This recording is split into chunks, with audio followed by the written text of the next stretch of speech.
All right, hi everyone. I'm here with Jill Hamilton Bunch, and the purpose for this video is to plan a designated ELD lesson that will eventually be taught in a classroom at Thompson Junior High. We're using the StudySync curriculum, and we'll be talking about some interaction protocols, strategies that we can use to foster academic conversations. So, Jill, what do we have? Where are we going to start?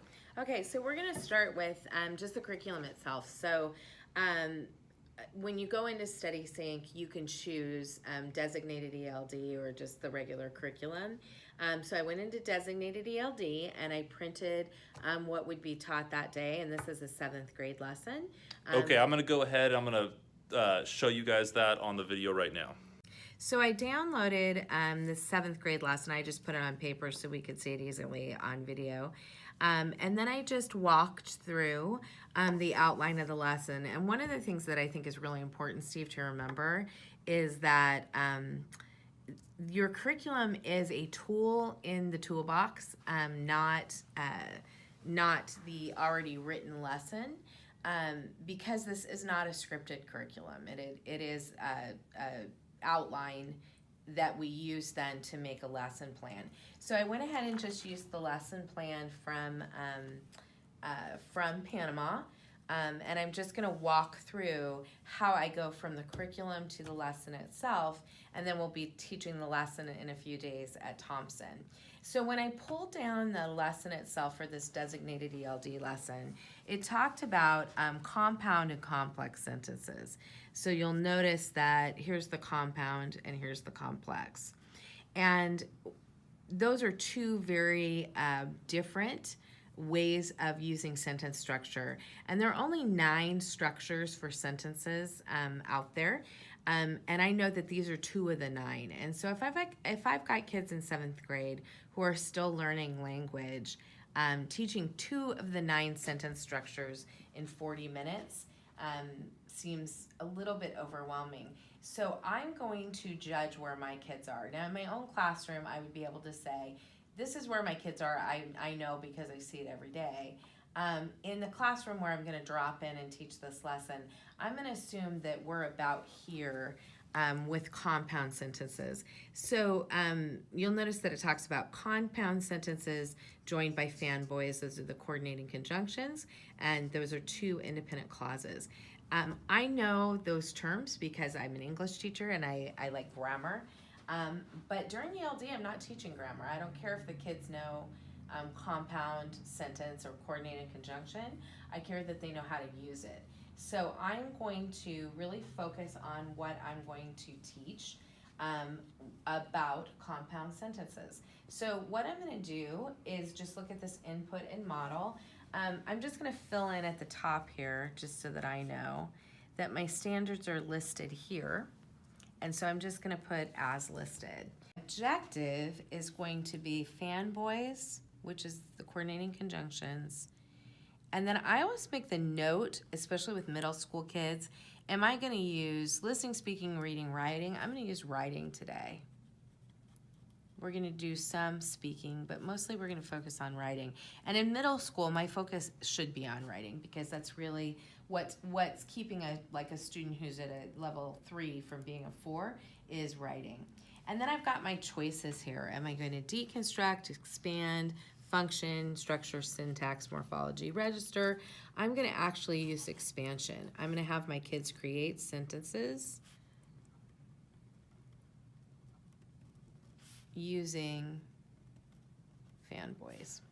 So these are just my notes to myself, and the thing I always remember about lesson plans is they're accountability for sure, but they're really my map. So a lesson plan is something that I turn in so that someone can see I'm planning, but really it's to make sure that I know what I'm going to do that day.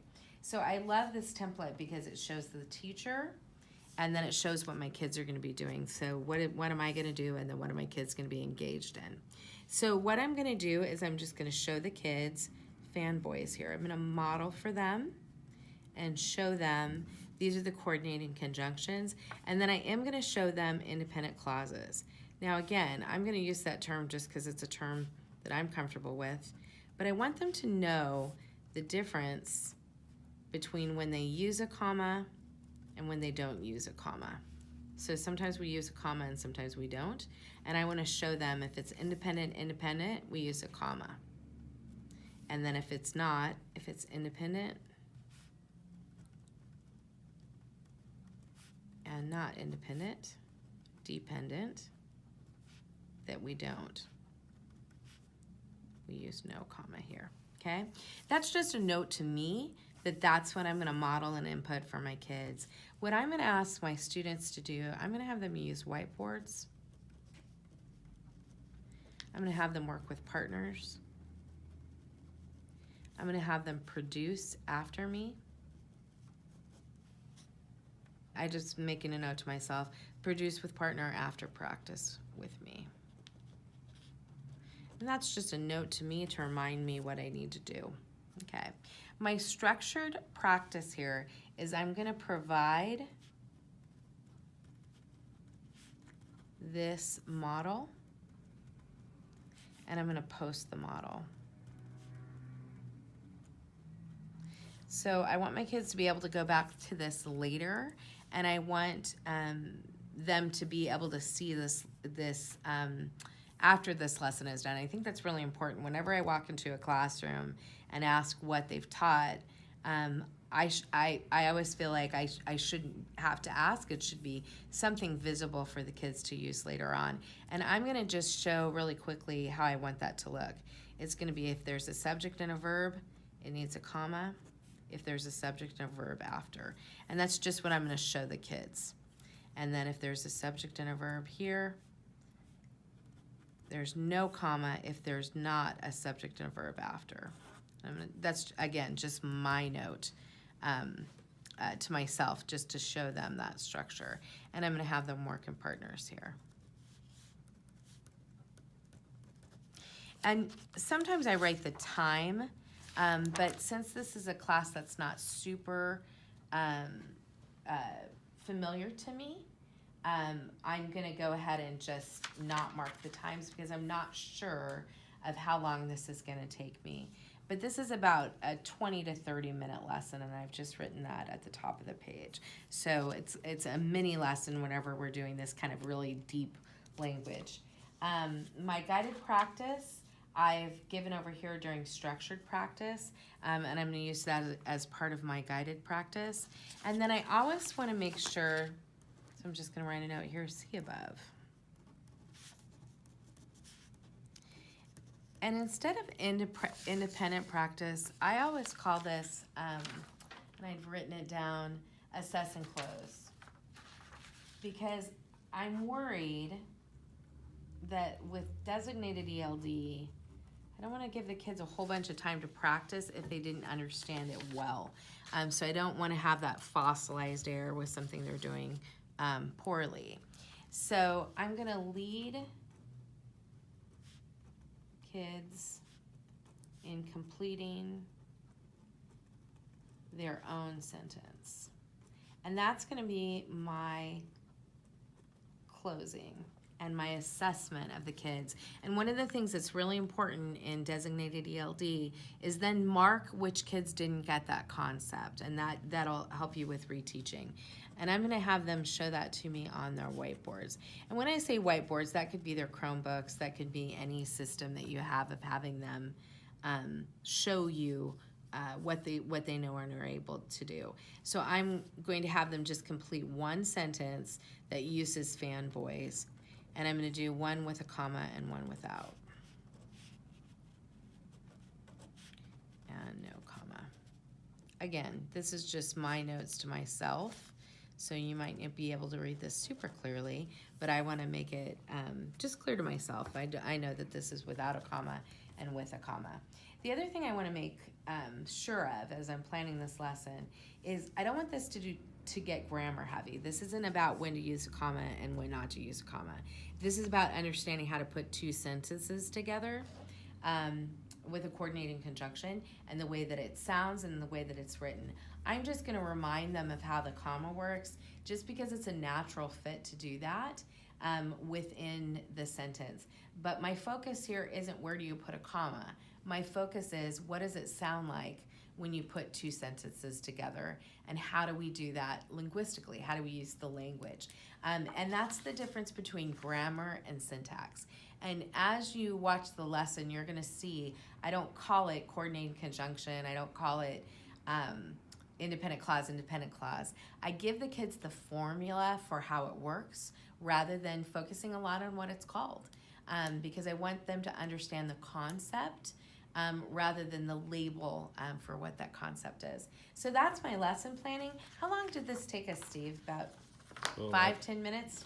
Yeah, I think we're less than 10 minutes right now. Okay. So one of the things that I think that tells us is that's the beauty of having a curriculum, because it gives us a scaffold. And so I didn't have to start from scratch with my curriculum.